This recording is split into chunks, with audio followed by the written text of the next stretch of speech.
Good evening, at nandito ako sa tatlong ATM dito. Dito ako mag-withdraw ng 2,000 Hong Kong dollars. At start na tayong mag-withdraw ng 2,000 Hong Kong dollars dito sa ATM. Kung makaka-withdraw tayo gamit yung ICBC. Pasok ko na yung ATM ko dito at maglo-loading yung ATM. Napaka late ng ATM compare itong isang malaking ATM dito. Ibig sabihin, pwede kang mag-deposit dito. So, continue ako dito. Then yung pin ko dito. Last option natin dito yung enter. And susunod dito guys, at cash withdrawal dito, balance inquiry, transfer, pabilisan lang to. Cash withdraw na ako dito, automatic. Then tatlong option tayo dito guys, CNY, Hong Kong dollar, MOP. So mag-withdraw ka ng Hong Kong, so pipindutin ko to. Then only Hong Kong 500s are available, so makaka-withdraw tayo ng 3,000 dito. Or 2,000. Type ko na yung 2,000 dito. Yan.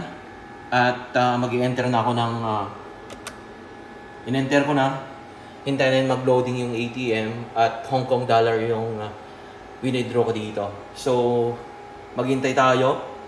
Nagpro-process na ating transaction dito. Mabawasan mo naman dito. Yan, tumunog na. Pag tumunog na yung ATM, take card mo na siya.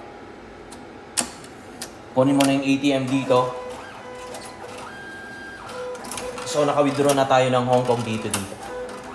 So, bibilangan ko dito itong malaking ATM kasi pwede kang magbilang ng pera dito. 500 at 1,000, 2,000, lahat. Yan, naka-withdraw na tayo ng 2,000 Hong Kong dollar dito sa ICBC. So, pwede palang maka-withdraw ng Hong Kong dollar dito. Oy, nahulog. So, kung gusto mong kumain dito, number 17 yung bus, may McDonald's dito at sa grocery.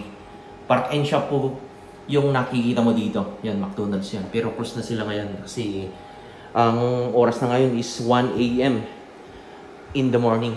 So, salamat guys at sana ay mag-subscribe kayo sa aking channel at magkakaroon ka ng pera dito. Maraming salamat. Thank you.